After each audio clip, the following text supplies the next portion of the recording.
Congratulations all on the film. I'm sure that people in the audience here are here to see it for the second time. I gather some third, fourth time as well. And for me, it was great to revisit it after seeing it first in June, because it was, the first time. It's so assaultive. You're bombarded emotionally and sensorially by what's on screen and what's coming out of the speakers. And I expected the second time around to be a much more cooler, analytic experience. And it just really wasn't. It caught me off guard in exactly the same way. So I was wondering, for all three of you, if you had a particular moment in the film, even though you've been sitting with it for so long, from writing or playing it on set or in the edit suite, that still kind of catches you off guard. Well, I mean, I obviously have seen the film many, many times throughout. I mean, I think more than any of my other films, because with the structure that the film has, every time we would make a change to a scene, we would actually have to screen the entire film to see what the knock-on effect on the structure was. If we moved a scene around or something. So you get somewhat immune to the charms of the film, but it's really the parts that, in a way, I had the least to do with that still sort of get me. And one moment I like to talk about is the moment when Tom Glencarney's character, when he sort of spares Cillian Murphy's character the truth, and Mark's reaction to that wasn't. I sort of left that out of the script by mistake. And you're sort of writing all the different characters, but you don't necessarily take everything into consideration, and then you get the actors involved, and Mark had read it and sort of said, well, what happens between us in that moment? And we'd addressed it and talked about it, and then really just, he just did something on the day, which is this sort of look of, I suppose you just call it approval, really. And every time I see the film, it sort of gets me. I think probably because it was something that I had very little to do with, so it, I just find his performance in that moment really, really moving. Emma, how about you? I think that the thing that's always surprising to me actually is how the film sort of has an impact on me emotionally every time I see it, and it's actually some of the they don't even have to be moments of. Well, not that there's much dialogue in the film anyway. They're not sort of the more obvious emotional moments. It's more, the shot of the Moonstone travelling along next to the large destroyer full of soldiers. That sort of gets to me every time. But also, things like the end with Finn's character reading the speech, which is just such a sort of different. I think, the fact that it's not a recording of Winston Churchill. It's not what you expect, and I think that the sort of power of a young boy's voice reading that speech sort of makes you listen, you hear it in a different way, and sort of really understand sort of what's just happened, and sort of understand the impact of the power of it in a different way. Ken. I got the chance to watch the film 3 times in relatively quick succession, and like you, Robbie, actually, I found that it was a more powerful experience each time, and certainly very, as Emma said, very moving in some direct ways and some surprising ways. I also really was struck by how sort of brave it was, and somehow natural it was to end back in a small human moment, but with the grand words and brilliant words that summed up the moment historically. But just ahead of that, I find myself, as I watched it, very touched by the sort of the mix-up, as it were. Blind man says well done and is not acknowledged as blind man by soldier who thinks that he can't look him in the face. That suddenly that felt like a little Thomas Hardy moment at the end there, of just a missed 2 people in the same moment, misunderstanding to sort of great effect. And the other Thomas Hardy. Yeah, the other Thomas Hardy. That was, I think it's a fantastic moment. It really took me aback. Chris, can I ask where it came from? Was that from veterans' testimony, or the moment with the blind man? No, I mean it's it's my attempt to try and do something Chaplin-esque, and I'm a huge admirer of the silent era of films, and I'm very inspired by that. And both Murnau and Chaplin and many others, they would sort of find some way to, I suppose, sentimentalize something in a way, but in a more visual way, with a little misunderstanding, or if you think of City Lights or something. So I think it's sort of being inspired to try and find some slight moment like that could play primarily visual, and it's just the feeling of misunderstanding that I think you find in great silent cinema. So I'd look at City Lights or Sunrise, something like that. Emma, you mentioned that the dialogue in the film is incredibly pared down, and Ken, I'm interested in how, as an actor, you react to something like that, because your character is coming at this conflict from a different angle to the boys around him. He's presumably old enough to have served in the First World War. So there's not this, he has the same kind of mortal panic, but I sensed a kind of a disbelief and a bewilderment in his experience as well, that he was sort of where he was. He couldn't almost believe that he was there, in a way that the younger kids, they've never experienced anything like this before, and so it was a different kind of thing for them. But given that you don't have this opportunity to say, well, back in the trenches, lads, I had this experience and blah, blah, blah, and it'll all come good in the end, how do you put that into the performance? Do you look for little gestures or interactions with other cast members? Well, some of it was simply provided by my first morning going to work was to walk up the vast stretch of that beach, so to feel under your feet the length and breadth and width of this big piece of land upon which 400,000 folk were stranded at that time. So you get a sense of the immensity of it, and then to walk out across that same platform, the mole, and get to the end of it, and then spend our days there basically, and see and react to real boats and real aeroplanes, and what seemed like to me like thousands and thousands of men who, because it was a narrow walkway, said good morning to everybody. He said good morning about 1,000 times on the way to the end of the mole, and then there was a sense that I was slipstreaming Chris in some ways, because there he was really at the prow of that particular ship, orchestrating all of this, and so there was just a sensory feeling of taking in all of that, and whatever else he had to do or whatever else he might have felt, there was this constant, and the set provided it, assessment, analysis, reaction to an enormous amount of noise, a vast number of people, certainly across any given day, many changes of weather and temperature, and whilst of course impossible to remotely sense what it could have been like there, everything that a movie could do and a creative act to recreate it was happening, and was creating a happening for the people who were experiencing it. So the job was to try and be in that real moment that Emma and Chris created with the production to be as authentic as you could to that. I think the authenticity comes across incredibly powerfully in those moments when they're being dive bombed by the Messerschmitts, and it's interesting because it's easy to imagine, I think, what the more conventional CG version of that scene would be. You'd be far closer in on the plane. It would be rendered in a way to look how wonderfully realistically we can recreate this old vehicle in CG. But in the compositions that you've used, the plane is at a distance, and you're not it's this kind of much more remote, anonymous threat. And to me, it almost seemed like you're sort of shooting action like tension, like in North by Northwest with the crop duster scene. It's much more stark. You've got wide spaces and things. So, Chris, can you tell me about using that language of tension and bringing it to what most people would consider a kind of an action premise?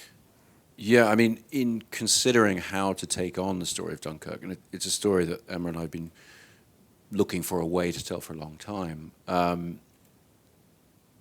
what I decided to do was concentrate on the elements that distinguish it, what's different about the story. And for me, it's that it's a very, very clearly a survival story. And so the language of the suspense thriller felt like the appropriate language more than of the action film or the straight war film. And so I really tried to view things through that prism. And so I looked at a lot of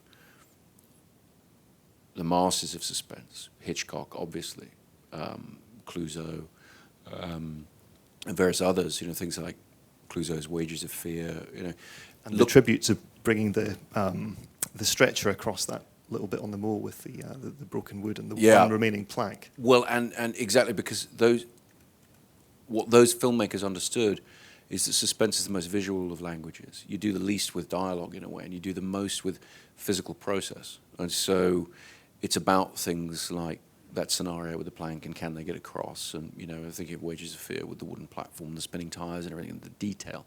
Bresson as well, very good on detail and creating suspense through detail.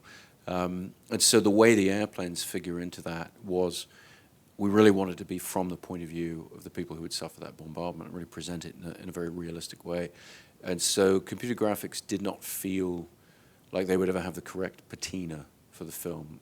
Everything's shot on very, very high resolution, large negative film. And so it's difficult to pepper sort of CG creations into that. You're going to get an unevenness of tone. So we really tried to find in-camera approaches and keep things at the appropriate distances. I mean, even the way we've done it, we're still cheating the airplanes closer, and we were in the air-to-air sequences as well, because the reality is, airplanes function, very much at a distance. I mean, there's one shot in the film that I'm particularly pleased with, where you see the Spitfire chasing the 109 from in front, and they come past camera, and it's a relatively sedate shot in the film.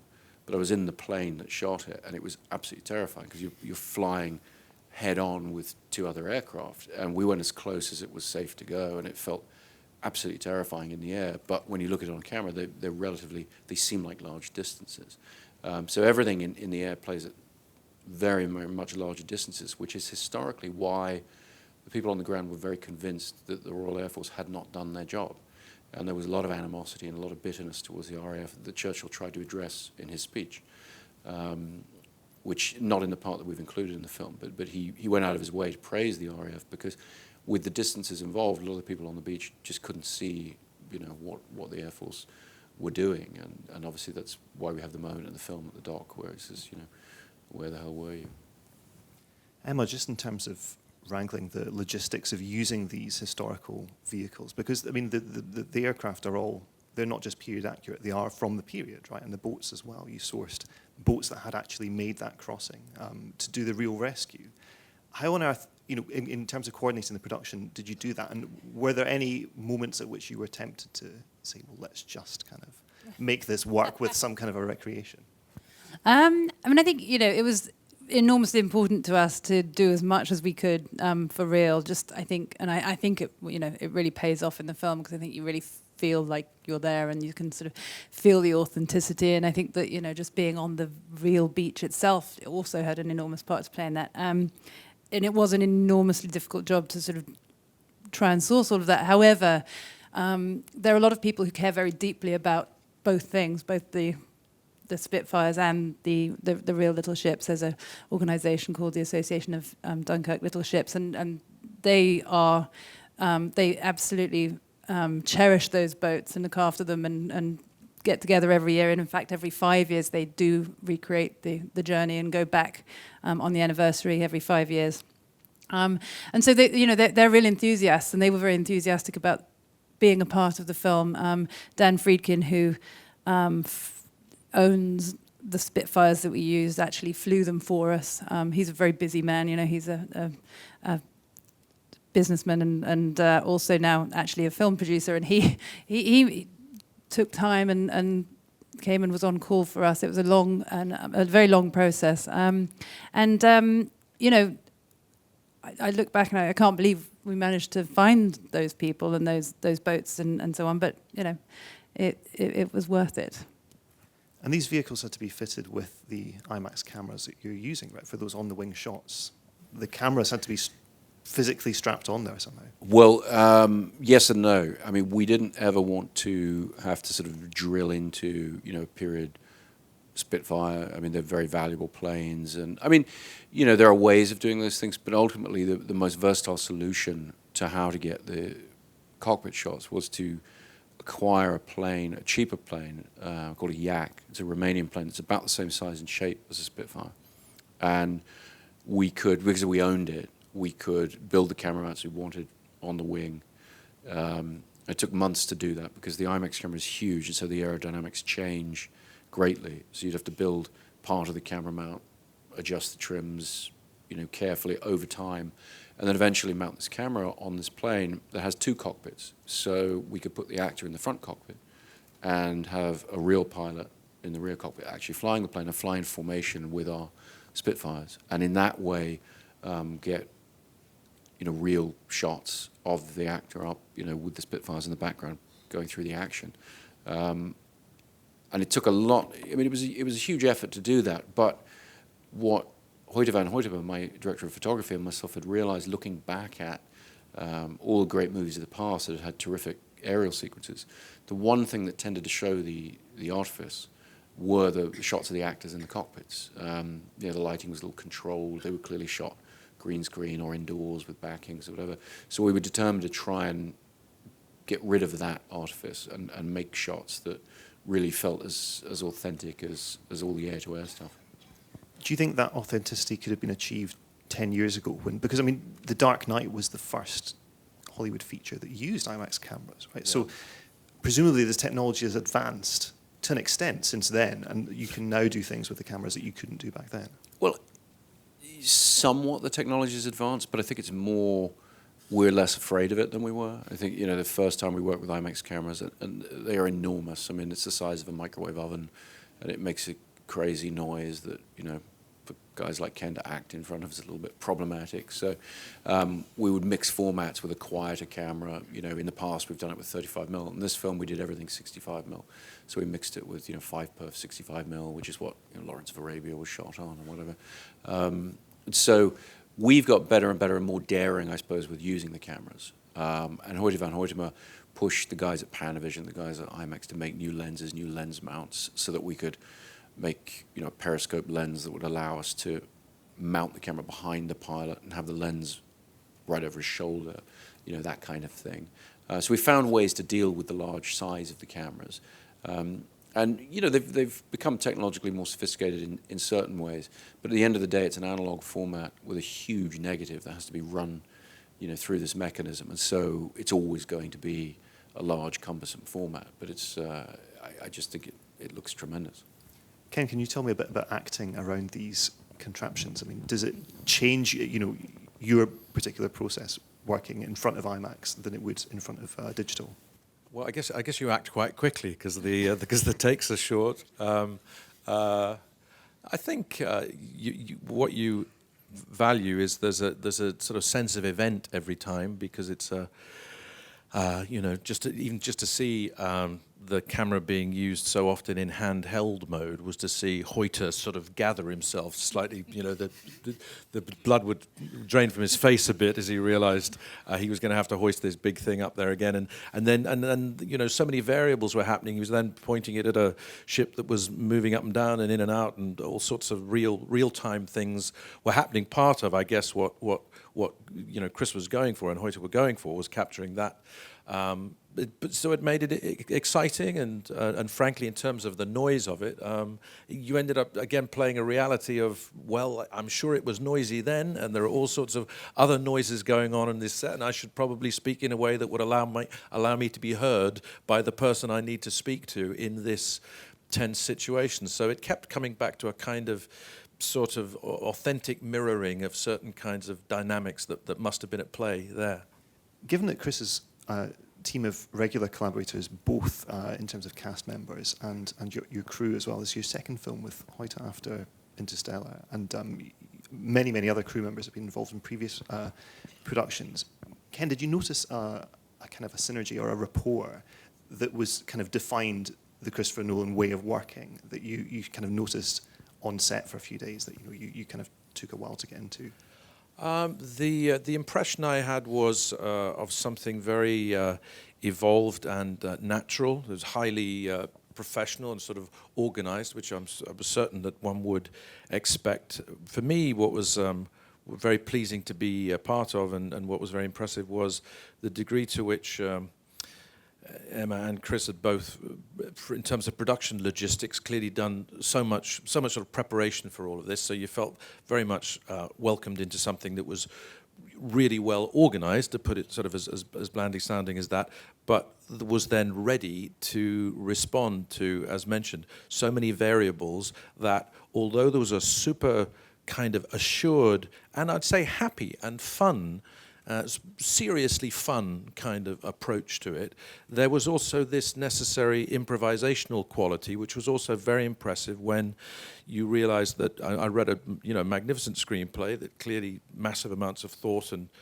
calculation had gone into, but there also seemed to be this great big readiness for the adventure of that day, of that scene, of that bit of acting, of that great new thought about the shot, or the way that plane was making that kind of banking movement. That seemed to me a great example of people working at a very high level who were ready in the creative, artistic moment to change, evolve, adapt, seize that opportunity if they felt it was right to do.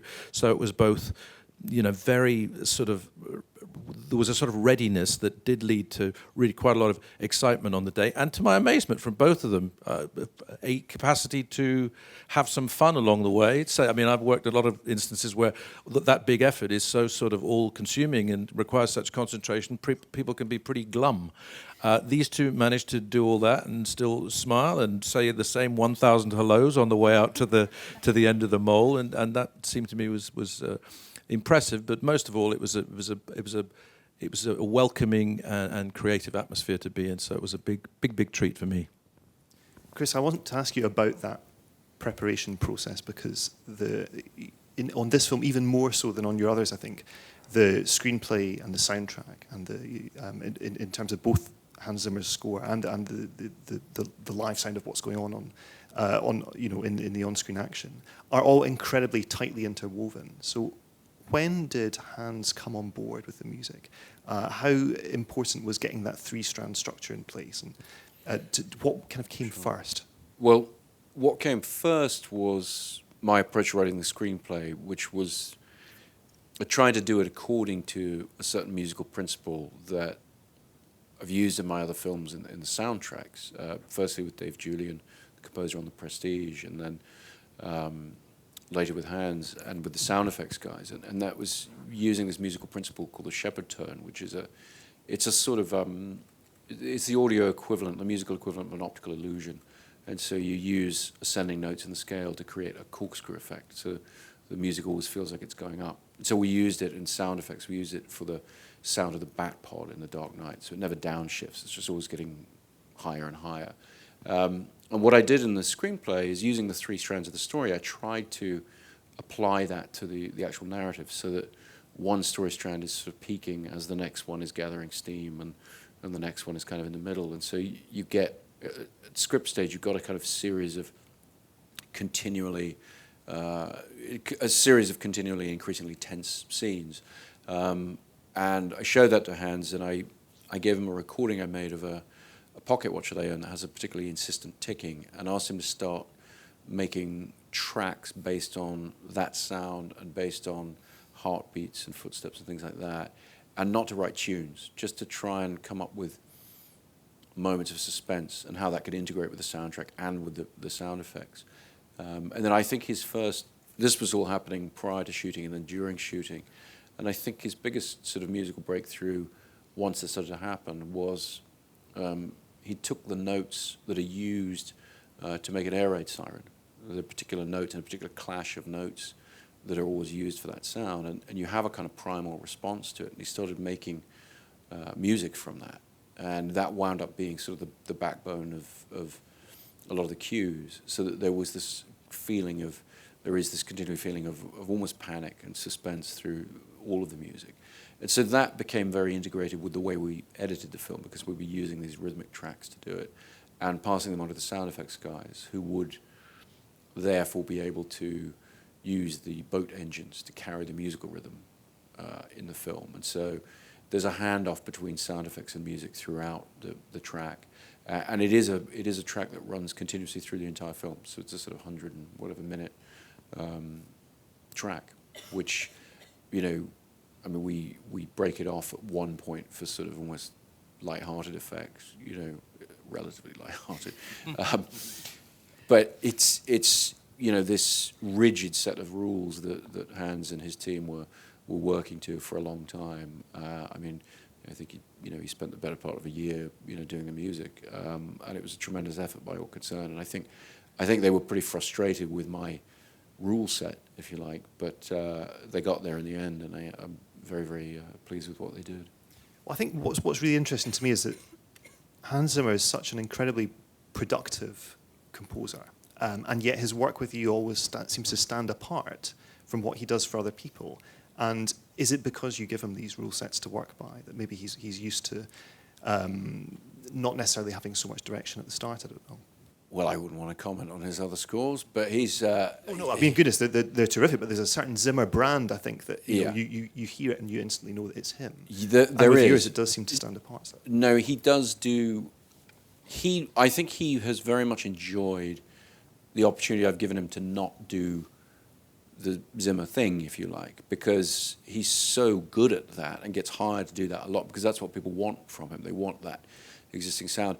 What I enjoyed with Hans when I first started working with him is throwing him a challenge and saying, okay, what can you do that's completely different? Because he's one of the most versatile composers. So if you think of, the score for Driving Miss Daisy, for example, just couldn't be further from The Dark Knight. I mean, that's the sort of the brilliance of the guy. I mean, he's just a great genius. But I think very often there's an expectation from him of a particular approach to the music that he then has to try and, move away from or convince people to move away from. And whereas when we work with Hans, it's very much like, okay, on Interstellar, it was like, all right, just do the score on an organ, do something completely different. We sort of throw different challenges at him. And I think he's always really enjoyed that because it's sort of different. And I think, I've always been really, really thrilled with the results. I mean, he sometimes curses me along the way a little bit, but he does.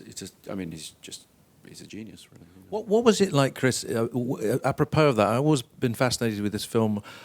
Given the music is such a sort of, it feels like it's a complete. You mentioned what goes through for 100-odd minutes, but it feels such a sort of complete piece, so integrated. How difficult was it when you were actually editing and halfway through the process or 2/3 of the way through the process to come in and out of something where I hear it and watch it and think, Christ, did you have to go back to the beginning of the movie every time to feel a cut, or were you? Every time. No, I mean, I don't know how technical we want to get, but no one's ever mixed music in this way, and no one ever will again.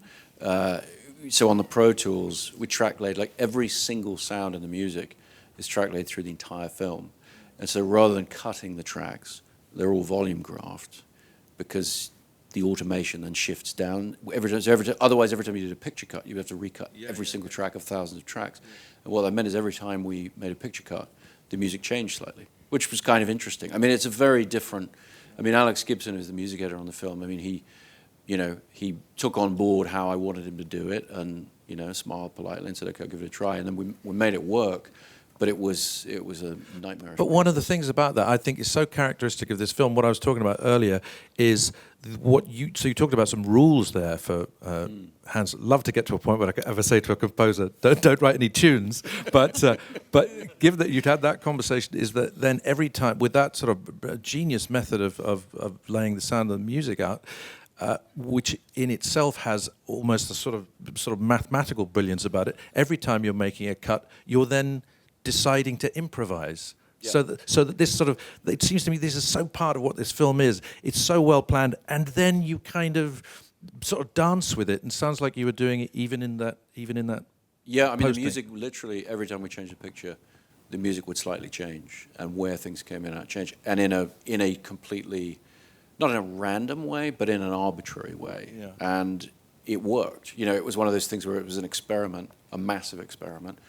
But we liked how it started to come together, and so we stuck with it. And other than a couple of nervous breakdowns from people working on it, we got there in the end. Well, I thought that's what was so. But you were asking me about the set. That's what was so ballsy about watching these two, and particularly Christopher up that end of it, where I was.